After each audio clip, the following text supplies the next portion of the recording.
Ditë më parë, opinioni publik u trëndrit thellë nga vrasja makabre një gruaje nga Zdunja, e cila fillimisht ishte raportuar si e zhdukur, ndërsa më pas u gjet pa shenja jete, e varrosur në atarin e fshatit Negotin të Gostivarit. Bëhet fjalë për Hava Azizin, jeta e së cilës u shua në mënyrë çnjerëzore. Prokuroria Themelore Publike e Gostivarit ka nxjerrë urdhër për zhvillimin e procedurës hetimore kundër 2 personave të dyshuar se kanë kryer vepër penale vrasje nga neni 123, paragrafi 2.1 e kodit penal. Sipas njoftimit të prokurorisë, i dyshuari dhe e dyshuara si bashkëkryerëse në fshatin Negotin të Gostivarit në mënyrë mizore e kanë privuar nga jeta Hava Azizin nga fshati Zdujnë.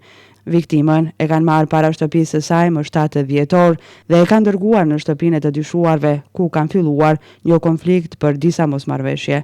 Më pas e kanë mbyllur në një hapësirë ndihmëse në pronësi të një personi që qëndron jashtë vendit. E dyshuara ka sjellë një pistolet, ndërsa i dyshuari e ka kryer vrasjen me një të shtënë nga arma e zjarrit.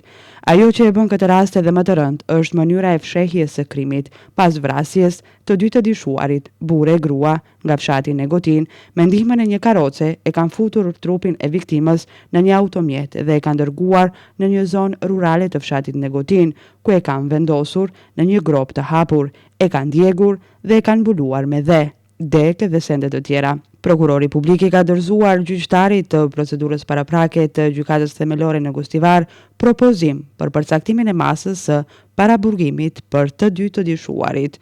Ndryshe, ngjarja mbetet një nga krimet më të rënda që ka goditur rajonin në vitet e fundit.